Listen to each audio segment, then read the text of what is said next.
ಈ ಕುರಿತಂತೆ ಮತ್ತಷ್ಟು ಮಾಹಿತಿಯನ್ನ ನೀಡಲಿದ್ದಾರೆ. ನಮ್ಮ ಜೊತೆಗೆ ಮಾತನಾಡೋದಕ್ಕೆ ಲೈವ್ನಲ್ಲಿ ಜಾಯ್ನ್ ಆಗ್ತಾ ಇದ್ದಾರೆ ನಿವೃತ್ತ ಸೇನಾಧಿಕಾರಿಯಾಗಿರ್ತಕ್ಕಂತಹ ಜಯಣ್ಣ. ನಮಸ್ತೆ ಸರ್, ಧ್ವನಿ ಕೇಳಿಸ್ತಾ ಇದೆಯಾ? ನಮಸ್ತೆ ಮೇಡಮ್, ಕೇಳಿಸ್ತಾ ಇದೆ. ಎಸ್ ಸರ್, ಇನ್ನು ಆಪರೇಷನ್ ಸಿಂಧೂರ್ ಮೂಲಕ ಪಾಕ್ ಉಗ್ರರಿಗೆ ಭಾರತ ತಕ್ಕ ಉತ್ತರವನ್ನ ಕಲಿಸುವಂತ ಕೆಲಸವನ್ನ ಮಾಡಿದೆ. ಆದ್ರೆ ಅದಕ್ಕೆ ಸೇಡನ್ನ ತೀರಿಸಿಕೊಳ್ಬೇಕು ಅಂತ ಹೇಳಿ ಪಾಕಿಸ್ತಾನ ಒಂದಲ್ಲ ಒಂದು ಪ್ರಯತ್ನವನ್ನ ಮಾಡ್ತಾ ಇದೆ. ಆದ್ರೆ ಆ ಎಲ್ಲ ಪ್ರಯತ್ನಗಳು ಕೂಡ ವಿಫಲ ಆಗ್ತಾ ಇದ್ರು, ಬುದ್ಧಿ ಕಲಿತಾ ಇಲ್ವಲ್ಲ, ಅದ್ರ ಬದಲಾಗಿ ಮತ್ತೆ ಅಟ್ಯಾಕ್ ಅನ್ನ ಮಾಡ್ತಾ ಇದ್ದಾರಲ್ಲ, ಈ ಕುರಿತು ಹೇಳೋದಾದ್ರೆ ಸರ್.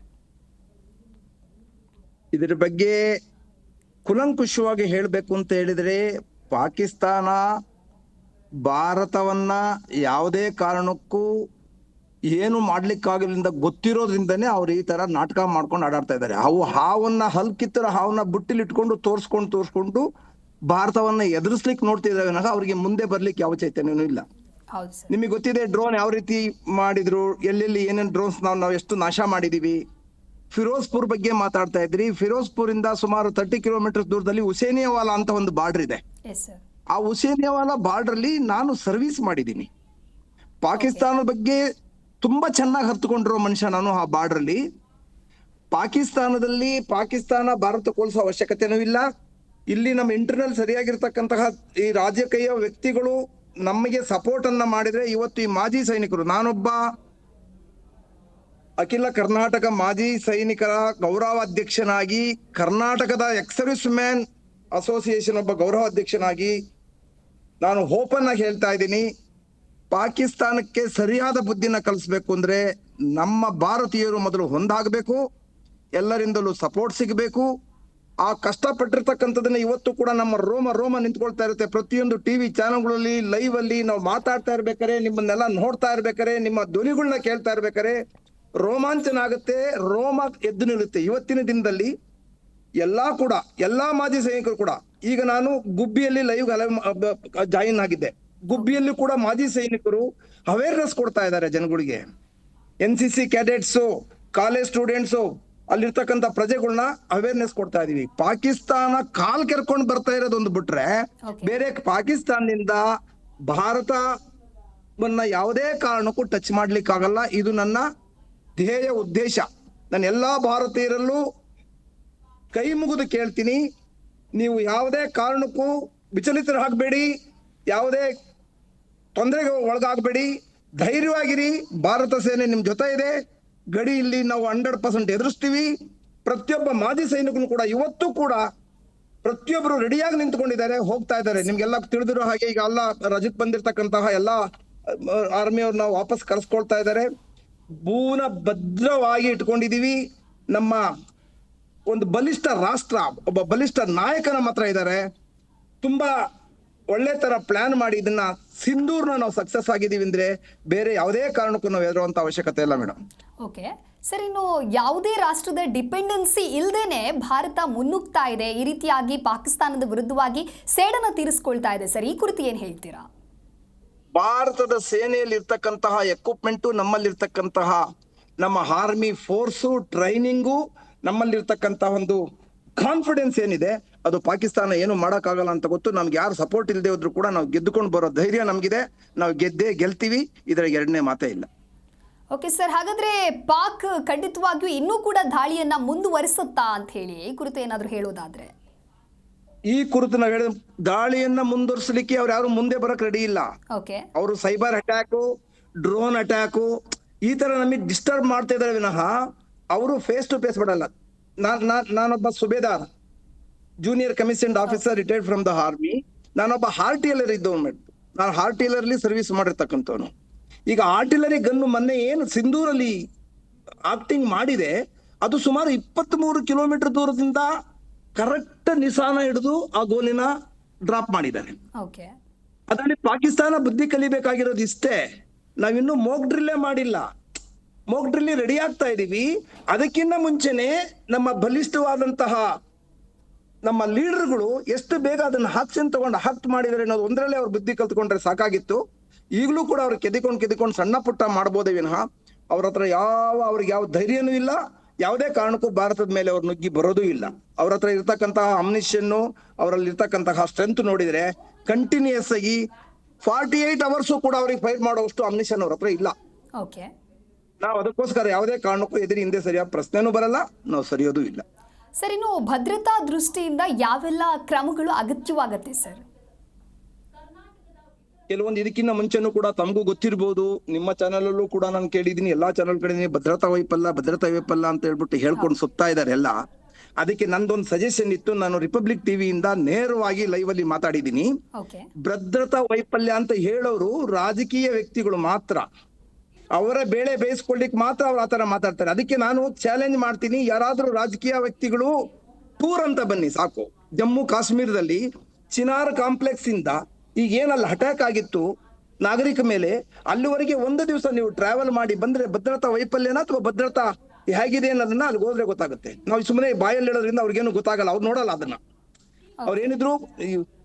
ಅವ್ರೇನಿದ್ರು ಇಲ್ಲಿ ಕುತ್ಕೊಂಡು ಮಾತಾಡ್ಬೋದು ಅಷ್ಟೇ ವಿನಃ ಅಲ್ಲಿ ಮಾಡಕ್ಕಾಗಲ್ಲ. ಜೀವನ ಮಾಡಿರೋ ನಾವು ಅದನ್ನ ನಮಗೆ ಗೊತ್ತಿದೆ. ಒಂದ್ಸರಿ ಸುಮ್ಮನೆ ಹೋಗ್ಬಿಟ್ಟು ಪತ್ನಿ ಟಾಪ್ ಹೋಗಿ ವಾಪಸ್ ಬರಕ್ ಹೇಳಿ, ಆಗ ಭದ್ರತಾ ವೈಫಲ್ಯ ಅಂತ ಅವ್ರಿಗೆ ಗೊತ್ತಾಗುತ್ತೆ. ಭದ್ರತಾ ವೈಫಲ್ಯನೋ ಭಾರತೀಯ ಸೇನೆ ಅರಸೇನೆ ಯಾವ ಮಟ್ಟದಲ್ಲಿ ಕೆಲಸ ಮಾಡ್ತಾರೆ ಅಂತಕ್ಕದ್ದು ಗೊತ್ತಾಗ್ತದೆ. ಇದನ್ನ ಫ್ರೀ ಪ್ಲಾನ್ ಮಾಡ್ಕೊಂಡು ಲೋಕಲೈಟ್ಸ್ ನ ಇಟ್ಕೊಂಡು ಅವ್ರ ಕೃತ್ಯ ಎಸಗಿದ್ದಾರೆ ಅಂತ ಹೇಳಿದ್ರೆ ಮೊದ್ಲು ಆರ್ಮಿಯವ್ರಿಗೆ ಮಾಡಿದ್ರು. ಆರ್ಮಿಯವ್ರು ಯಾರು ಕೇಳಲೇ ಇಲ್ಲ, ಆರ್ಮಿಯವ್ರ ಬಗ್ಗೆ ಯಾರು ತಲೆ ಕೆಡಿಸ್ಕೊಳ್ಳಿಲ್ಲ. ಆರ್ಮಿಯವ್ರು ಅಷ್ಟೊಂದು ಜನ ಯಾರು ಗುಂಡಾರಿಸ್ಕೊಂಡ್ರು, ಗಾಡಿ ಎಲ್ಲ ಹೋಯ್ತು, ಯಾವ ರಾಜಕೀಯದವರು ತಲೆ ಕೆಡಿಸ್ಕೊಂಡಿಲ್ಲ. ಈಗ ನಾವು ಸೈನಿಕರು ನಮ್ಮ ಒಂದು ನಾಗರಿಕರನ್ನ ಈ ತರ ಟಾರ್ಗೆಟ್ ಮಾಡ್ತಾ ಇದ್ದಾರೆ ಅನ್ನೋದು ಒಂದೇ ದೃಷ್ಟಿಗೋಸ್ಕರ ಇಷ್ಟೊಂದು ಮಾಡಬೇಕಾಗಿದೆ.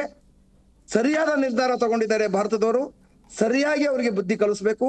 ಯಾವುದೇ ಕಾರಣಕ್ಕೂ ನಾವು ಈ ವಿಷಯದಲ್ಲಿ ಕಾಂಪ್ರಮೈಸ್ ಮಾಡ್ಕೊಳ್ಳೋದು ಬೇಡ ಅಂತ ನನ್ನ ಒಂದು ಉದ್ದೇಶ. ಎಸ್ ಸರ್, ಇನ್ನು ಆಪರೇಷನ್ ಸಿಂಧೂರ್ ಮೂಲಕ ಭಾರತ ಅಂತ ಹೇಳಿದ್ರೆ ಡೈರೆಕ್ಟ್ ಆಗಿ ಪಾಕಿಸ್ತಾನದ ಉಗ್ರರ ನೆಲೆ ಅಂದ್ರೆ ಪಾಕಿಸ್ತಾನರು ಇರ್ತಕ್ಕಂಥ ಉಗ್ರರು ಇರುವಂತಹ ಅಡಗು ತಾಣಗಳನ್ನ ಗುರಿಯಾಗಿಸಿಕೊಂಡು ಭಾರತ ಅಟ್ಯಾಕ್ ಮಾಡುತ್ತೆ. ಆದ್ರೆ ನಂತರದಲ್ಲಿ ಪಾಕಿಸ್ತಾನ ಮಾಡೋದು ಏನು ಅನ್ನೋದನ್ನ ನಾವಿಲ್ಲಿ ಗಮನವಹಿಸಬೇಕಾಗತ್ತೆ. ಯಾಕೆ ಅಂತ ಹೇಳಿದ್ರೆ ಡೈರೆಕ್ಟ್ ಆಗಿ ಅವರು ಭಾರತದ ನಾಗರಿಕರನ್ನ ಗುರಿಯನ್ನಾಗಿಸಿಕೊಂಡು ಅಟ್ಯಾಕ್ ಅನ್ನ ಮಾಡ್ತಾರೆ. ಭಾರತ ಮಾಡಿರುವಂತದ್ದು ಕೇವಲ ಉಗ್ರರನ್ನ ಸದೆಬಡಿಬೇಕು ಅಂತ ಹೇಳಿ. ಆದ್ರೆ ಪಾಕಿಸ್ತಾನ ಈ ರೀತಿಯಾಗಿ ಕೆಲಸವನ್ನ ಮಾಡ್ತಾ ನೋಡ್ತಾ ಇದ್ರೆ ಒಂದು ರೀತಿ ಉಗ್ರರ ಪೋಷಣೆಯನ್ನ ಮಾಡ್ತಾ ಇದೆಯಾ ಪಾಕಿಸ್ತಾನ ಅಂತ ಹೇಳಿ. ಅದರಲ್ಲೇ ಅರ್ಥ ಮಾಡ್ಕೊಳ್ಬೇಕಿತ್ತು. ಅವರು ನಮ್ಮಲ್ಲಿ ನಾಗರಿಕರಿಗೆ ಅಟ್ಯಾಕ್ ಮಾಡಿದ್ದಾರೆ, ನಮ್ಮ ಜನಸಾಮಾನ್ಯರ ಮೇಲೆ ಅವರು ಅಟ್ಯಾಕ್ ಮಾಡಿದ್ದಾರೆ. ಅವ್ರು ಉದ್ದೇಶ ಪೂರ್ವಕವಾಗಿ ಮಾಡಿದಾರೋ ಅಥವಾ ಅಲ್ಲಿರ್ತಕ್ಕಂಥವ್ರು ಯಾರಾದ್ರೂ ಅವರಿಗೆ ಕುಮ್ಮಕ್ಕು ಕೊಟ್ಟು ಮಾಡಿಸಿದಾರೋ ಅದ್ರ ಬಗ್ಗೆ ನಾವು ಮಾತಾಡ್ಲಿಕ್ಕೆ ಹೋಗಲ್ಲ. ಯಾವುದೇ ಆರ್ಮಿ ಮೂವ್ಮೆಂಟ್ಸ್ ಬಗ್ಗೆ ಲೈವ್ ಬಗ್ಗೆ ನಾವು ಯಾವುದೇ ಕಾರಣಕ್ಕೂ ನಾವು ಬಿಟ್ಕೊಡೋದಿಲ್ಲ, ನಾವು ಮಾತಾಡೋದಿಲ್ಲ. ಅದನ್ನ ನಾನೇನ್ ಹೇಳ್ತೀನಿ ಅಂತ ಹೇಳಿದ್ರೆ ಅವ್ರು ಯಾವುದೇ ಕಾರಣಕ್ಕೂ ಅವ್ರಿಗೆ ಏನು ಮಾಡ್ಕೊಳ್ಳಲ್ಲ ಅಂತ ಗೊತ್ತಿರೋದ್ರಿಂದಾನೆ ಈಗ ನೋಡಿ, ಅವ್ರ ಚೀಫ್ ಎಲ್ಲಿ, ಅವ್ರ ಪ್ರೆಸಿಡೆಂಟ್ ಎಲ್ಲಿದ್ದಾರೆ ಅವರೆಲ್ಲ, ಯಾಕೆ ಮುಂದೆ ಬರ್ತಾ ಇಲ್ಲ? ನಾವು ಅದೇ ಹೇಳಿದ್ನಲ್ಲ, ನಮ್ಮ ಎಕ್ವಿಪ್ಮೆಂಟ್ ಆ ತರ ಇದೆ, ನಮ್ಮ ಹತ್ರ ರೆಡಾರ್ಸ್ ಆ ತರ ಇದೆ, ನಮ್ಮ ಹತ್ರ ಎಕ್ವಿಪ್ಮೆಂಟ್ಸ್ ಆ ತರ ಇದೆ, ನಾವು ಟ್ರೈನಿಂಗ್ ಹಂಗಿದೆ ನಮ್ಗೆ. ನಾನು ಅದನ್ನೇ ನಿಮ್ಗೆ ಹೇಳಿಕೊಟ್ಟಿದ್ದೆ. ನಾನು ಆರ್ಟಿಲರಿಯಲ್ಲಿ ಸರ್ವಿಸ್ ಮಾಡಿರೋನು 23-30 ಕಿಲೋಮೀಟರ್ ಇಂದ ಇಲ್ಲಿ ಕೂತ್ಕೊಂಡು ಮಧ್ಯದಲ್ಲಿ ಇರ್ತಕ್ಕಂಥ ಜನಸಾಮಾನ್ಯರನ್ನೆಲ್ಲ ಬಚಾವ್ ಮಾಡ್ಕೊಂಡು, ಅಲ್ಲಿರ್ತಕ್ಕಂತಹ ಹಳ್ಳಿಗಳನ್ನೆಲ್ಲ ಬಚಾವ್ ಮಾಡ್ಕೊಂಡು, ಜಾನುವಾರುಗಳನ್ನ ಬಚಾವ್ ಮಾಡ್ಕೊಂಡು ಕರೆಕ್ಟ್ ಆ ಟಾರ್ಗೆಟ್ಗೆ ನಾವು ಗೋಲಿನ ಹಾಕ್ತೀವಿ ಅಂತ ಹೇಳಿದ್ರೆ ನಾವು ಉಗ್ರ ತಾಣಕ್ಕೆ ಮಾತ್ರ ಹಾಕಿದ್ವಿ. ಅದ್ರಲ್ಲಿ ಅವ್ರು ಬುದ್ಧಿ ಕಲಿಬೇಕಾಗಿತ್ತು. ಇವ್ರು ಓನ್ಲಿ ಉಗ್ರರ ಬಗ್ಗೆ ಮಾತ್ರ, ಟೆರರಿಸ್ಟ್ ಬಗ್ಗೆ ಮಾತ್ರ ಟಾರ್ಗೆಟ್ ಮಾಡ್ಕೊಂಡು ಮಾಡ್ತಿದ್ದಾರೆ ಅಂತ ಪಾಕಿಸ್ತಾನ ಬುದ್ಧಿ ಕಲ್ತ್ಕೋಬೇಕಾಗಿತ್ತು. ಪಾಕಿಸ್ತಾನ ಸುಮ್ಮನೆ ಪರ್ಚ್ಕೊಂಡು ನಮ್ಮನ್ನ ಕಾಲ್ ಕರ್ಕೊಂಡು ಬನ್ನಿ ಅಂತ ಕರೀತಾ ಇದ್ದಾರೆ. ಅದು ಅವರಿಗೆ ನುಕ್ಸಾನ ವಿನಃ ನಮ್ಗಂತೂ ಅಲ್ವೇ ಅಲ್ಲ. ಓಕೆ, ಇನ್ನು ಪಾಕಿಸ್ತಾನದ ಈ ಅಟ್ಯಾಕ್ ದಾಳಿಯನ್ನ ನೋಡ್ತಾ ಇದ್ರೆ ಭಾರತದವ್ರು ಹೆಂಗೆ ಸಹಿಸ್ಕೊಳ್ಳೋದು ಅಂತ ಹೇಳಿ, ಹಾಗಾಗಿ ಜನಸಾಮಾನ್ಯರು ಕೂಡ ಸಂಪೂರ್ಣ ಸಹಕಾರವನ್ನ ನೀಡಬೇಕಾ? ಸರ್ಕಾರ ಈ ರೀತಿಯಾಗಿ ಏನಾದ್ರೂ ಸೂಚನೆಯನ್ನ ನೀಡಬಹುದಾ ಹೇಗೆ ಅಂತ ಹೇಳಿ, ಜೊತೆಗೆ ಮಾಧ್ಯಮಗಳ ಜವಾಬ್ದಾರಿಗಳ ಬಗ್ಗೆ ಕೂಡ ನೀವು ಹೇಳ್ತಾ ಹೋಗೋದಾದ್ರೆ? ಮಾಧ್ಯಮದ ಬಗ್ಗೆ ನಾನು ಹೇಳಬೇಕು ಅಂತ ಹೇಳಿದ್ರೆ, ನನಗೆ ಗೊತ್ತಿರೋ ಪ್ರಕಾರ, ನಾನು ಇವತ್ತಿನವರೆಗೂ ನೋಡಿರೋ ಪ್ರಕಾರ, ಈ ಒಂದು ಸಿಂಧು ನಮ್ದು ಆಕ್ಷನ್ ಆದ್ಮೇಲೆ ಮಾಧ್ಯಮದ ಮೂಲಕ ಪ್ರತಿಯೊಂದು ಪ್ರಜೆಗೂ ಕೂಡ ಪ್ರತಿಯೊಂದು ವಿಷಯ ಕೂಡ ತಲುಪ್ತಾ ಇದೆ. ಇದಕ್ಕೆ ನಾನು ಎಲ್ಲಾ ಮಾಧ್ಯಮದವರಿಗೂ ನಾನು ತುಂಬ ಹೃದಯ ಧನ್ಯವಾದಗಳನ್ನ ಹೇಳಕ್ ಬಯಸ್ತೀನಿ.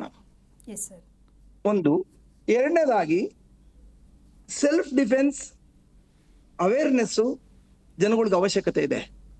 ಕೇಂದ್ರ ಸರ್ಕಾರ ಕೊಡ್ತಕ್ಕಂತಹ ಎಲ್ಲಾ ಸರ್ಕ್ಯುಲರ್ಗಳನ್ನ ಓದಿ ರಾಜ್ಯ ಸರ್ಕಾರದವರು ಇರ್ತಕ್ಕಂತಹ ಪ್ರಜೆಗಳು ಅವರು ಅದನ್ನ ಫಾಲೋ ಮಾಡಬೇಕು, ಸೇಫ್ಟಿ ತಗೋಬೇಕು. ನಾವು ಧೃತಿಗೆಡಬಾರ್ದು, ಧೃತಿಗೆಡೋದ್ರಿಂದ ಏನು ಪ್ರಯೋಜನ ಇಲ್ಲ. ಅದಕ್ಕೆ ನಾವು ಕೂಡ ಮಾಜಿ ಸೈನಿಕರಾಗಿ ಎಲ್ಲಾ ಜಿಲ್ಲೆಯಲ್ಲೂ ಕೂಡ ಗದಗಲ್ ಮಾಡಿದೀವಿ, ಇವತ್ತು ಗುಬ್ಬಿಯಲ್ಲಿ ಮಾಡ್ತಿದ್ದಾರೆ, ನಾಡಿದ್ದು ಬೆಂಗಳೂರಲ್ಲಿ ಮಾಡ್ತೀವಿ, ಪ್ರತಿಯೊಂದು ಜಿಲ್ಲೆಯಲ್ಲೂ ಕೂಡ ಅವೇರ್ನೆಸ್ ಮಾಡ್ತಿದೀವಿ. ಎಲ್ಲೆಲ್ಲಿ ದುಶ್ಮನ್ ಏನ್ ಮಾಡ್ತಾರೆ ಅಂತ ಹೇಳಿದ್ರೆ, ಅವರಿಗೆ ಪಾಯಿಂಟ್ ಎಲ್ಲಿ ಜನಸಂಖ್ಯೆ ಜಾಸ್ತಿ ಇದೆ. ನಿನ್ನೆಯಿಂದ ನೀವು ಕೇಳಿರ್ಬೋದು, ಅವ್ರ ಡ್ರೋನ್ ಇರೋ ಉದ್ದೇಶ ಏನು, ಎಲ್ಲಿ ಗುರುದ್ವಾರ ಇದೆ, ಎಲ್ಲಿ ಮಂದಿರಗಳಿದೆ, ಎಲ್ಲಿ ಜನಸಂಖ್ಯೆ ಜಾಸ್ತಿ ಇದೆ, ಅದನ್ನ ಟಾರ್ಗೆಟ್ ಮಾಡ್ತಾರೆ. ಅಂತ ಕಡೆ ನಾವು ಹೆಂಗ್ ಸೆಲ್ಫ್ ಡಿಫೆನ್ಸ್ ತಗೊಳ್ಬೇಕು ಅನ್ನೋದನ್ನ ಜನಸಾಮಾನ್ಯರಿಗೆ ನಾವು ಟ್ರೈನಿಂಗ್ ಕೊಡ್ಬೇಕು. ನಾವು ಟ್ರೈನ್ಡ್ ಆಗಿರೋದ್ರಿಂದ ಆ ಜನಗಳಿಗೆ ಯಾವ ರೀತಿ ಆಕ್ಟಿಂಗ್ ಮಾಡಬೇಕು, ಅದು ಯಾವ ರೀತಿ ಅದನ್ನ ನಾವು ಡಿಫೆನ್ಸ್ ನ ತಗೋಬೇಕು ಅನ್ನೋದನ್ನ ನಾವು ಅವೇರ್ನೆಸ್ ಕೊಡ್ಬೇಕು. ಮಾಧ್ಯಮದಲ್ಲಂತೂ ಅದರಲ್ಲಿ ಎರಡನೇ ಮಾತಾ ಇಲ್ಲ, ತುಂಬಾ ಚೆನ್ನಾಗಿ ಎಲ್ಲರಿಗೂ ಕೂಡ ಎಲ್ಲ ಜನಸಾಮಾನ್ಯರಿಗೆ ತಲುಪೋತಾರೆ. ಎಲ್ಲರೂ ಕೂಡ ತುಂಬಾ ಚೆನ್ನಾಗಿ ಡೆಬಿಟ್ಸ್ ಮಾಡ್ತಿದ್ದಾರೆ, ಎಲ್ಲರೂ ಕೂಡ ಒಳ್ಳೆ ವಿಚಾರಗಳನ್ನ ಹಂಚ್ಕೊಳ್ತಾ ಇದ್ದಾರೆ. ಅದಕ್ಕೆ ನಮ್ಗೆ ಹೆಮ್ಮೆ ಇದೆ. ಓಕೆ ಸರ್, ಇನ್ನು ಭಾರತದ ಪ್ರತಿಯೊಬ್ಬ ಪ್ರಜೆ ಕೂಡ ಹೇಳುವಂಥದ್ದು ಪಾಕ್ನ ಉಗ್ರರನ್ನ ಸದೆ ಬಡಿಬೇಕು ಅಂತ ಹೇಳಿ, ಅವರನ್ನ ಕ್ಷಣ ಮಾತ್ರದಲ್ಲೇ ನಾಶ ಮಾಡಬೇಕು ಅಂತ. ಆದರೆ ಭಾರತೀಯ ಸೇನೆ ಆ ರೀತಿ ಮಾಡೋದಕ್ಕೆ ಆಗೋದಿಲ್ಲ. ಹಾಗಾಗಿ ಏನಾದರೂ ರೂಲ್ಸ್ ಅಂಡ್ ರೆಗ್ಯುಲೇಷನ್ಸ್ ಅಂತ ಇದೆಯಾ, ಆ ಕುರಿತು ಹೇಳೋದಾದ್ರೆ? Yes, correct. ಯಾವುದೇ ಕೆಲಸನ ನಾವು ಸಾಧಿಸ್ಬೇಕು ಅಂದ್ರೆ ಅದಕ್ಕೆ ಫ್ರೀ ಪ್ಲಾನಿಂಗ್ ಇರಬೇಕು, ಪ್ರಿಪರೇಷನ್ ಇರಬೇಕು. ಈಗ ನೀವು ಸಿಂಧೂರೇ ತಗೊಳ್ಳಿ, ನಾವು ಇಲ್ಲಿ ಓನ್ಲಿ ಮೋಕ್ ಡ್ರಿಲ್ ಅಂತ ತೋರಿಸಿದೀವಿ ಅಷ್ಟೇ. ಅವರಿಗೆ ನಾವು ಮೋಕ್ ಡ್ರಿಲ್ ಪ್ರಿಪೇರ್ ಆಗ್ತಿದೀವಿ ಅಂತ ನಮ್ಮ ಆ ಟೆರರಿಸ್ಟ್ಗಳು ಪಾಕಿಸ್ತಾನದವ್ರು ತಿಳ್ಕೊಂಡಿದ್ದಾರೆ. ಇನ್ನು ಮೋಕ್ ಡ್ರಿಲ್ ನಡೆಯುತ್ತೆ ಅವ್ರದ್ದು, ಮೋಕ್ ಡ್ರಿಲ್ ಆದ್ಮೇಲೆ ಇವ್ರು ಮಾಡ್ಬೋದು ಅಂತ ಅವ್ರ ಮೈಂಡ್ ಅಲ್ಲಿ ಇತ್ತು. ನಮ್ಮಲ್ಲಿ ಇರ್ತಕ್ಕಂತಹ ಬುದ್ಧಿವಂತ ಲೀಡರ್ಸು ಅದನ್ನ ಯಾರಿಗೂ ಗೊತ್ತಿಲ್ಲದ ಹಾಗೆ ಮೊದ್ಲೇನೆ ಪ್ಲಾನ್ ಮಾಡಿ ಟಾರ್ಗೆಟ್ ನ ಫಿಕ್ಸ್ ಮಾಡಿದ್ರು. ಅದೇ ರೀತಿ ಕರೆಕ್ಟ್ ಆಗಿ ಹೇಳ್ತಿದ್ದಾರೆ, ಹಿಂದೂಸ್ತಾನಿಂದ ಪಾಕಿಸ್ತಾನನ್ನ ಸದೆ ಬಡಿಬೇಕು, ಅದು ಬಡದೆ ಬಡಿತಾರೆ. ಅವ್ರು ಹೀಗೆ ಇತ್ತು, ಇದೇ ಸಿಚುಯೇಷನ್ ಏನಾದ್ರು ಅವ್ರು ಕಂಟಿನ್ಯೂ ಮಾಡಿದರೆ ಪಾಕಿಸ್ತಾನದವರು ಕಂಪ್ಲೀಟ್ ನಿರ್ನಾಮ ಆಗೋದಂತೂ ಗ್ಯಾರಂಟಿ. ಇದು ಮತ್ತೆ ನಾನು ಯಾವ ವರ್ಡ್ನು ಕೂಡ ಇದಕ್ಕೆ ಯೂಸ್ ಮಾಡಕ್ ಹೋಗೋದಿಲ್ಲ. ಇದನ್ನ ಯಾವುದನ್ನು ಕೂಡ ಪ್ರೀ ಪ್ಲಾನ್ ಇಲ್ದೇನೆ, ಇದನ್ನ ನಾವು ತಯಾರಿ ಮಾಡ್ಕೊಳ್ದೇನೆ ಮಾಡ್ಲಿಕ್ಕೆ ಆಗೋಲ್ಲ, ಮಾಡಬಾರ್ದು. ನಾವು ಫೇಲ್ ಆಗ್ಬಿಡ್ತೀವಿ. ಒಂದ್ಸರಿ ನಾವೇನಾದ್ರೂ ಫೇಲ್ ಆದು ಅಂತ ಹೇಳಿದ್ರೆ ಮತ್ತೆ ಪುನಃ ಅದು ಆ ದುಶ್ಮನ್ಗಳನ್ನ ನಾವು ಅಷ್ಟು ಧೈರ್ಯವಾಗಿ ಎದುರಿಸ್ಲಿಕ್ಕೆ ಆಗೋಲ್ಲ. ಅದಕ್ಕೋಸ್ಕರ ಏನು ಕೇಂದ್ರ ಸರ್ಕಾರ, ನಮ್ಮ ಡಿಫೆನ್ಸ್ ಎಲ್ಲ ಏನ್ ಡಿಸಿಷನ್ ತಗೊಳ್ತಾ ಇದಾರೆ, ಅವರು ನಿಜವಾಗೂ ಕರೆಕ್ಟ್ ಆಗಿ ತಗೊಳ್ತಾ ಇದಾರೆ. ಇದು ಕರೆಕ್ಟ್ ಆಗಿ ಮಾಡಿ ಇದು ಸ್ಟಾರ್ಟ್ ಆಗೋದಂತೂ ಗ್ಯಾರಂಟಿನೇ. ಇಮ್ಮಿಡಿಯೇಟ್ ಆಗಿ ನಮ್ಮ ಜನಸಾಮಾನ್ಯರು ಹೇಳಿದ ತಕ್ಷಣ ನಾವು ಅಟ್ಯಾಕ್ ಮಾಡಕ್ ಆಗಲ್ಲ. ಪ್ರಿಪರೇಷನ್ ಆಗ್ಬೇಕು, ಪ್ರತಿಯೊಂದು ಮೂವ್ ಆಗ್ಬೇಕು, ಅಲ್ಲಿರ್ತಕ್ಕಂತಹ ಜೀವಗಳನ್ನೂ ನೋಡ್ಬೇಕು, ಅವ್ರನ್ನೂ ಸೇಫ್ ಮಾಡ್ಬೇಕು, ಎವಾಕ್ಯುಯೇಟ್ ಮಾಡಿಸ್ಬೇಕು. ತುಂಬಾ ತುಂಬಾ ತುಂಬಾ ಕೆಲಸ ಇರುತ್ತೆ ಇದಕ್ಕೆ. Yes sir. ಸರ್, ಇನ್ನು ವಾರ್ ಅಂತ ಹೇಳಿ ಅಫಿಷಿಯಲ್ ಆಗಿ ಡಿಕ್ಲೇರೇ ಆಗಲಿಲ್ಲ. ಈಗಾಗಲೇ ಭಾರತ ಹಾಗೂ ಪಾಕಿಸ್ತಾನದ ನಡುವೆ ನೋಡಿದ್ರೆ ಒಂದು ರೀತಿ ಉದ್ವಿಗ್ನತೆ ಹೆಚ್ಚಾಗ್ತಾ ಇದೆ. ಗಡಿ ಭಾಗದಲ್ಲಿ ಗುಂಡಿನ ಚಕಮಕಿ ಕೇಳಿ ಬರ್ತಾ ಇದೆ, ದಾಳಿ ಆಗ್ತಾ ಇದೆ. ಹಾಗಾಗಿ ಅಫಿಷಿಯಲ್ ಆಗಿ ಡಿಕ್ಲೇರ್ ಆಗುವಂತಹ ಚಾನ್ಸಸ್ ಏನಾದರೂ ಇದೆಯಾ ಅಂತ ಹೇಳಿ? ಅಫಿಷಿಯಲ್ ಆಗಿ ಡಿಕ್ಲೇರ್ ಆಗಿಲ್ಲ, ಆದ್ರೂ ಕೂಡ ಇದು ಚಿಕ್ಕ ಪುಟ್ಟ ಜಗಳಗಳು ಏನ್ ನಡೀತಾ ಇದೆ, ಇದು ಯಾವ ಮಟ್ಟಕ್ಕೆ ಹೋಗುತ್ತೆ ಅನ್ನೋದನ್ನ ಯೋಚನೆ ಮಾಡಿ ಆ ಒಂದು ಗ್ಯಾಪ್ ಅಲ್ಲಿ ಇವರು ಪ್ಲಾನ್ ಮಾಡ್ಕೊಳ್ತಾರೆ. ಪ್ರೀ ಪ್ಲಾನ್ ಮಾಡ್ಕೊಂಡು ಆಮೇಲೆ ಅದನ್ನ ಡಿಕ್ಲೇರ್ ಮಾಡ್ತಾರೆ. ಇದರಲ್ಲೇ ಅರ್ಥ ಮಾಡ್ಕೊಳ್ಬೇಕು ನಾವು. ಈಗ ರಜೆಕ್ ಬಂದಿರ್ತಕ್ಕಂಥವ್ರು ಎಕ್ಸ್ ಸರ್ವಿಸ್ ಮ್ಯಾನ್ಸ್ 2017 ಇಂದ 2025 ಮಧ್ಯದಲ್ಲಿ ಯಾರೆಲ್ಲ ರಿಟೈರ್ಡ್ ಆಗಿ ಬಂದಿದ್ದಾರೆ, ಪೆನ್ಷನರ್ಸ್ ಇದ್ದಾರೆ, ಅವ್ರಿಗೆಲ್ಲ ರೀಕಾಲ್ ಮಾಡ್ತಾ ಇದ್ದಾರೆ ಅಂತ ಹೇಳಿದ್ರೆ ಅವರು ಫ್ರೀ ಪ್ಲಾನ್ ಮಾಡ್ಕೊಳ್ತಾ ಇದ್ದಾರೆ.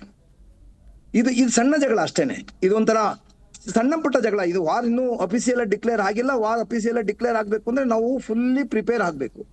ಅದಕ್ಕೋಸ್ಕರ ಇದು ಆಗ್ಲೂಬಹುದು, ಆಗದೇನೂ ಇರ್ಬೋದು ಮೇಡಮ್. ಅದನ್ನ ನಾವು ಅಫಿಷಿಯಲ್ ಆಗಿ ಎಲ್ಲೂ ಅನೌನ್ಸ್ ಮಾಡಕ್ಕಾಗಲ್ಲ, ಅದನ್ನ ನಾವು ಘಂಟಾಘೋಷವಾಗಿ ಹೇಳಕ್ಕೂ ಆಗಲ್ಲ. ಓಕೆ ಸರ್, ಇನ್ನು ಈ ಹಿಂದೆ ಕೂಡ ಉಗ್ರರನ್ನ ನಾವು ಸಂಪೂರ್ಣವಾಗಿ ಹೊಡೆದಿದ್ವಿ, ಉಗ್ರರನ್ನ ಕೂಡ ಎಡೆಮುರಿ ಕಟ್ಟುವಂತ ಕೆಲಸವನ್ನ ಮಾಡಿದ್ವಿ. ಈಗಲೂ ಕೂಡ ಈ ಆಪರೇಷನ್ ಸಿಂಧೂರ ಮುಖಾಂತರ ಮಾಡಲಾಗಿದೆ. 100ಕ್ಕೂ ಹೆಚ್ಚು ಜನರು ಕೂಡ ಸಾವನ್ನಪ್ಪಿದ್ದಾರೆ. ಆದ್ರೆ ಸಂಪೂರ್ಣವಾಗಿ ಈ ಟೆರರಿಸಂನೇ ಮುಕ್ತಾಯ ಮಾಡಬೇಕು ಅಂತ ಹೇಳಿದ್ರೆ ಏನ್ ಮಾಡಬೇಕು? ಈ ರೀತಿಯಾಗಿ ಸಂಪೂರ್ಣವಾಗಿ ಮುಕ್ತಾಯ ಮಾಡೋದಕ್ಕೆ ಆಗೋದಿಲ್ವಾ? ಇದಕ್ಕೆ ಕೊನೆ ಅನ್ನೋದೇ ಇಲ್ವಾ ಅಂತ ಹೇಳಿ? ನಮ್ದೊಂದು 5ನೇ ಬಲಿಷ್ಠವಾದ ರಾಷ್ಟ್ರ, ನಮ್ದು ದೊಡ್ಡ ಸೇನೆ. ನಮ್ಮಲ್ಲಿ ಇರ್ತಕ್ಕಂತಹ ಎಕ್ವಿಪ್ಮೆಂಟ್ ನ ಯೂಸ್ ಮಾಡಿದ್ರೆ ಓನ್ಲಿ ಪಾಕಿಸ್ತಾನ ಅಲ್ಲ, ಅಂತ 3 ದೇಶ ಬಂದ್ರು ಕೂಡ ಅದನ್ನ ಮುಕ್ತಾಯಗೊಳಿಸ್ತಕ್ಕಂತಹ ಕೆಪಾಸಿಟಿ, ಮುಕ್ತಾಯಗೊಳಿಸ್ತಕ್ಕಂತಹ ಒಂದು ಧೈರ್ಯ ಈ ಭಾರತಕ್ಕಿದೆ. ಅದು ಮಾಡೇ ಮಾಡ್ತಾರೆ. ಓಕೆ ಸರ್, ಇನ್ನು ಪಾಕ್ಗೆ ಒಂದು ಕಡೆ ಟರ್ಕಿ ಸಪೋರ್ಟ್ ಅನ್ನ ಮಾಡ್ತಾ ಇದೆ. ಇಷ್ಟು ದಿನ ಒಂದು ರೀತಿ ಮಾತನಾಡುತ್ತೆ, ನಾವು ಯಾವುದೇ ರೀತಿ ಸಪೋರ್ಟ್ ಅನ್ನ ಮಾಡಿಲ್ಲ ಅಂತ ಹೇಳಿ. ಆದರೆ ನಿನ್ನೆ ಬಂದಿರತಕ್ಕಂತಹ ಮಾಹಿತಿಯ ಪ್ರಕಾರ ಟರ್ಕಿನೇ ಶಸ್ತ್ರಾಸ್ತ್ರಗಳನ್ನ ಕಳಿಸಿರುತ್ತೆ. ಯುದ್ಧ ಸಾಮಗ್ರಿ ನಿರಂತರವಾಗಿ ಒದಗಿಸೋದು ಕೂಡ ಅಷ್ಟು ಸುಲಭ ಅಲ್ಲ ಸರ್. ಇದಕ್ಕೇನು ಹೇಳ್ತೀರಾ? ಟರ್ಕಿ ಎಕ್ವಿಪ್ಮೆಂಟ್ಸು, ಚೈನಾ ಎಕ್ವಿಪ್ಮೆಂಟ್ಸು, ನಮ್ಮ ಹಿಂದೂಸ್ತಾನದ ಎಕ್ವಿಪ್ಮೆಂಟ್ಸ್ಗೂ ನೀವು ಹೋಲಿಸ್ಕೊಂಡ್ರೆ ಅದರಲ್ಲಿ ಯಾವ್ದು ಗ್ಯಾರಂಟಿ ಇಲ್ಲ. ಯಾವ್ದು ಅವ್ರ ಎಕ್ವಿಪ್ಮೆಂಟ್ ಟರ್ಕಿ ಕೊಟ್ಟಿರೋದೇ ಆಗ್ಲಿ, ಚೈನಾ ಕೊಟ್ಟಿರೋದ್ರಲ್ಲಿ ಯಾವ್ದಾದ್ರು ಸಕ್ಸಸ್ ಆಗಿದೆಯಾ? ಇಲ್ಲ ಇಲ್ಲ ಖಂಡಿತ ಇಲ್ಲ. ಆಗಿಲ್ಲ, ಆಗಲ್ಲ. ಅವರು ನಮ್ಮ ಎಕ್ವಿಪ್ಮೆಂಟ್ಗೆ ಅವರು ಟ್ಯಾಲಿ ಮಾಡ್ಲಿಕ್ಕೆ ಆಗೋಲ್ಲ. ನಮ್ಮ ನಾವು ತುಂಬಾ ಮುಂದೆ ಇದೀವಿ ಮೇಡಮ್. ನಾನು ನಿಮ್ಗೆ ಹೇಳ್ತೀನಿ, ನಮ್ಮ ನೆಕ್ಸ್ಟ್ ಜನರೇಷನ್ ನಾವು ರೆಡಿ ಇದೀವಿ. ನಮ್ದು ಈಗ ಬಿಟ್ಬಿಡಿ, ಇದು ನಾವು ಸುಮ್ಮನೆ ಮಾತಾಡ್ತಿದೀವಿ ಅಷ್ಟೇ. ನೆಕ್ಸ್ಟ್ ಜನರೇಷನ್ ವರ್ಗೂ ನಾವು ರೆಡಿ ಇದೀವಿ. ಈಗ ನಮ್ಮ ಕೇಂದ್ರ ಸರ್ಕಾರ ಕೊಟ್ಟಿರ್ತಕ್ಕಂತಹ ಆ ಎಕ್ವಿಪ್ಮೆಂಟ್ಸು, ಆ ಸೈನಿಕರಿಗೆ ಕೊಟ್ಟಿರ್ತಕ್ಕಂತಹ ಆ ಬುಲೆಟ್ ಜಾಕೆಟ್ಸು, ಅದು ಇದೆಲ್ಲ ಮೊದ್ಲೆಲ್ಲೂ ಏನೂ ಇರ್ಲಿಲ್ಲ. ಪ್ರತಿಯೊಬ್ರು ಹಿಂದೆ ಸರಿತಾ ಇದ್ರು. ಈಗ ಪ್ರತಿಯೊಬ್ರು ಮುಂದೆ ಹೋಗೋಕ್ ಟ್ರೈ ಮಾಡ್ತಾರೆ. ಯಾಕೆ ಮಾಡ್ತಾರಪ್ಪ ಅಂದ್ರೆ ಅವ್ರಿಗೆ ಅಷ್ಟು ಸೇಫ್ಟಿ ಇದೆ. ಸರ್ಕಾರ ಆ ರೀತಿ ಎಕ್ವಿಪ್ಮೆಂಟ್ಸ್ ನ ಕೊಟ್ಟಿದೆ. ನಾನು ಹೇಳಿದ್ನಲ್ಲ ನಿಮ್ಗೆ, ಅವ್ನು 48 hours ಕಂಟಿನ್ಯೂಸ್ ಫೈರ್ ಮಾಡಿದ್ರೆ ಅವ್ರ ಹತ್ರ ಅಮ್ಯುನಿಷನ್ ಇಲ್ಲ. ಅವ್ರು ಸುಮ್ಮನೆ ಅಲ್ಲೊಂದ್ ಸ್ವಲ್ಪ ಇಲ್ಲೊಂದ್ ಸ್ವಲ್ಪ ಎದುರಿಸ್ಬೇಕಷ್ಟೇ. ಅಕ್ನೂರಲ್ಲೋ ಫಿರೋಜ್ಪುರಲ್ಲೋ ಯಾವ್ಯಾವ ಒಂದು ಮೂಲೆಯಲ್ಲಿ ನಾಲ್ಕು ಗುಂಡ್ ಹಾಕೊಂಡು ಅವ್ನು ಸುಮ್ಮನೆ ಎದುರಿಸ್ಕೊಂಡು, ಈಗ ಸುಮ್ಮನೆ ಇರಕ್ ಆಗಲ್ವಲ್ಲ. ಅವ್ರು ಸುಮ್ಮನೆ ಇರಕ್ ಆಗಲ್ಲ. ಅವ್ರಿಗೆ ಸುಮ್ಮನೆ ಹೆಂಗಿರ್ತಾರೆ? ಈಗ ನಾವು ಪ್ರತಿ ದಾಳಿ ನಡೆಸ್ತಾ ಇದೀವಿ. ಈಗ ನಾವು ಸಿಂಧೂರ್ನ ಆಕ್ಷನ್ ಮಾಡಿಬಿಟ್ಟಿದೀವಿ ಅಂದ್ರೆ ಸುಮ್ಮನೆ ಕುತ್ಕೊಂಡ್ರೆ ಹೇಡಿಗಳು ಆಗ್ಬಿಡ್ತಾರಲ್ವಾ? ಅವ್ರು ಅದನ್ನೇ ನಮ್ಮ ಹತ್ರ ಆ ಬಾಂಬ್ ಇದೆ, ನಮ್ಮ ಹತ್ರ ಈ ಬಾಂಬ್ ಇದೆ ಅಂತೇಳಿ ಅವನ ಬುಟ್ಟಿನ ತೆಗೆದು ತೋರಿಸಿ ಮುಚ್ಚಿಡ್ತಾ ಇದಾರೆ ಅಷ್ಟೇ. ಅವರು ಧೈರ್ಯವಾಗಿ ಮುಂದೆ ಬಂದು ನಮ್ಮಲ್ಲಿ ಯುದ್ಧ ಮಾಡಿ ಗೆಲ್ತಕ್ಕಂತ ಯಾವ ಸಾಮರ್ಥ್ಯನೂ ಅವರಲ್ಲಿ. ಓಕೆ ಸರ್, ಇನ್ನು ಯುದ್ಧ ಮತ್ತೆ ಈ ದಾಳಿ ಅಂತ ಹೇಳಿದ್ರೆ ಅದು ಅಷ್ಟು ಸುಲಭದ ಮಾತಲ್ಲ. ಯಾಕೆ ಅಂತ ಹೇಳಿದ್ರೆ ಆರ್ಥಿಕ ಸ್ಥಿತಿಗೂ ಕೂಡ ಬಹಳಷ್ಟು ನೇರವಾಗಿ ಪರಿಣಾಮವನ್ನ ಉಂಟು ಮಾಡುತ್ತೆ.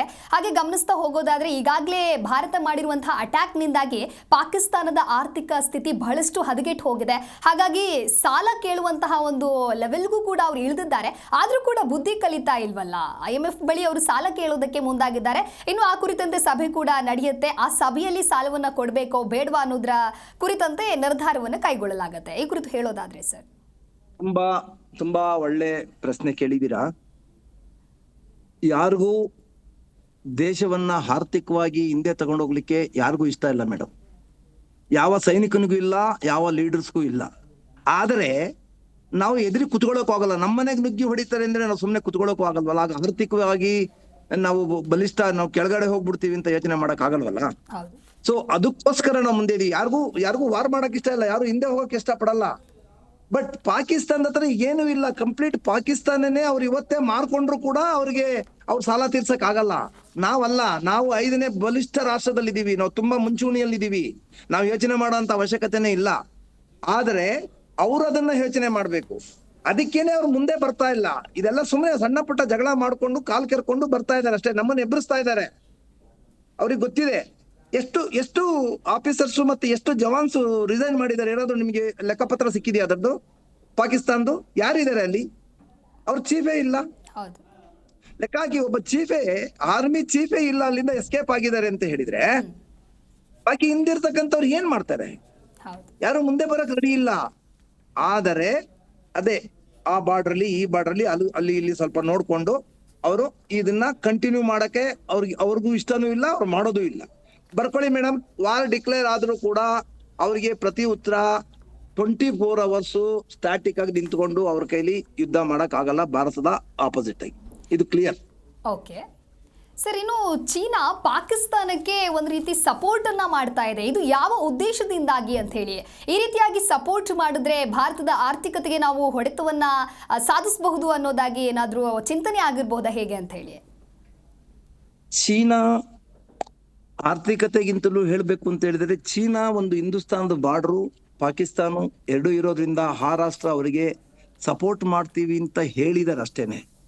ಸಪೋರ್ಟ್ ಮಾಡಿದ್ರೂ ಕೂಡ ಚೀನಾ, ನಿಮಗೆ ಗೊತ್ತಿದೆ ಇದಕ್ಕಿಂತ ಮುಂಚೆ ಬೇಕಾದಷ್ಟು ಇನ್ಸಿಡೆಂಟ್ಸ್ ಆಗಿದೆ.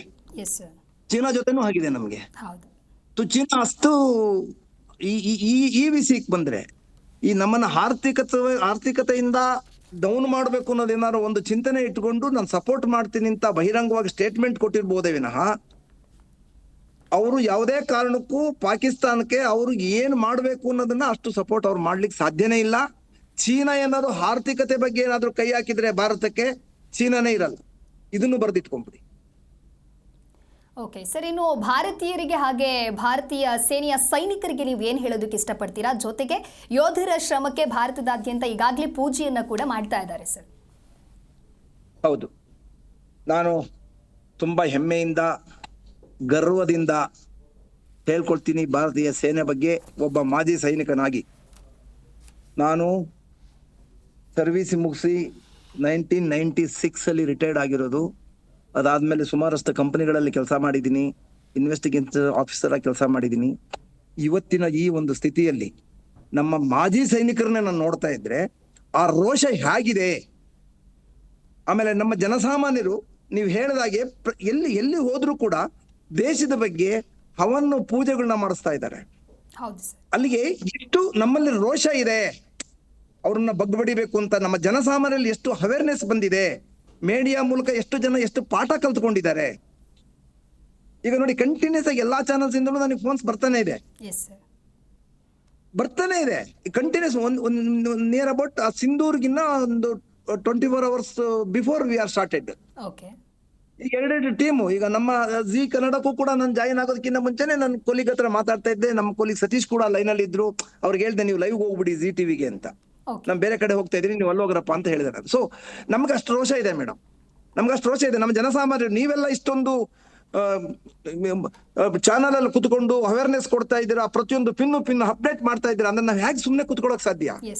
ಪ್ರತಿಯೊಂದು ಜನತೆನೂ ಕೂಡ ಹೆದ್ದೀಚೆಗೆ ಬರಬೇಕು ಈ ವಿಷಯದಲ್ಲಿ. ಮಾತ್ರ ದೇಶ ಅಂತ ಬಂದಾಗ ನಮ್ಗೆ ಯಾವ ಪಕ್ಷ, ಯಾವ ಜಾತಿ, ನಮ್ಗೆ ಯಾವ ಭೇದ ಭಾವನೂ ಇಲ್ಲ.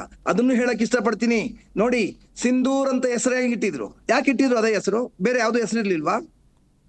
ಅದೇ ಇಬ್ರು ಕರ್ನಲ್ಗಳು ಲೇಡೀಸ್ ಇಟ್ಕೊಂಡು ಯಾಕೆ ಅಟ್ಯಾಕ್ ಮಾಡಿಸಿದ್ರು? ಅದ್ರ ಯಾರು? ನಮ್ಮ ಕರ್ನಾಟಕದ ಹೆಮ್ಮೆಯ ಒಬ್ಬಳು ಪುತ್ರಿ, ಒಬ್ಳು ಸೊಸೆ, ಬೆಳಗಾಮಿನ ಸೊಸೆ. ಅದು ಒಂದು ಮುಸ್ಲಿಂ ಬಾಂಧವ್ಯ ಇವಳು, ಇನ್ನೊಬ್ರು ಸಿಕ್ಕು. ನೀವು ಖಾಲಿಸ್ತಾನ್ ಅಂತ ಹೇಳಕ್ ಆಗಲ್ಲ. ಆ ಇಬ್ರು ಲೇಡಿನ ಇಟ್ಕೊಂಡು ನಾವು ಅಟ್ಯಾಕ್ ಮಾಡಿದೀವಿ ಅಂದ್ರೆ ಪಾಕಿಸ್ತಾನಕ್ಕೆ ಅದಕ್ಕಿಂತ ಬೇರೆ ಮುಜುಗುರ ಅಂತ ವಿಷಯನೇ ಇಲ್ಲ. ಸೈನಿಕರ ಬಗ್ಗೆ ಪ್ರತಿಯೊಬ್ರು ಹೆಮ್ಮೆ ಇಟ್ಕೊಳ್ಳಿ. ಪ್ರತಿಯೊಬ್ರು ಕೂಡ ಅವರಿಗೆ ನೀವು ಮಾಡ್ತಾ ಇರ್ತಕ್ಕಂಥ ಪ್ರಾರ್ಥನೆ, ಒಂದೊಂದು ಪೂಜೆನೂ ಕೂಡ ಆ ಬಾರ್ಡರ್ ಅಲ್ಲಿ ನಿಂತ್ಕೊಂಡು ಹೋರಾಡ್ತಾ ಇರ್ತಕ್ಕಂಥ ಸೈನಿಕರಿಗೆ ತಲುಪುತ್ತೆ. ಅವ್ರು ಗೆದ್ದೇ ಗೆಲ್ತಾರೆ, ನಮ್ಮನ್ನ ಸುರಕ್ಷಿತವಾಗಿ ಕಾಪಾಡ್ತಾರೆ ಅನ್ನೋದು ನನಗೆ ಸಂಪೂರ್ಣ ನಂಬಿಕೆ ಇದೆ madam. Okay sir, thank you sir, thank you so much Zee Kannada news ಜೊತೆಗೆ ಮಾತನಾಡಿದ್ದಕ್ಕೆ.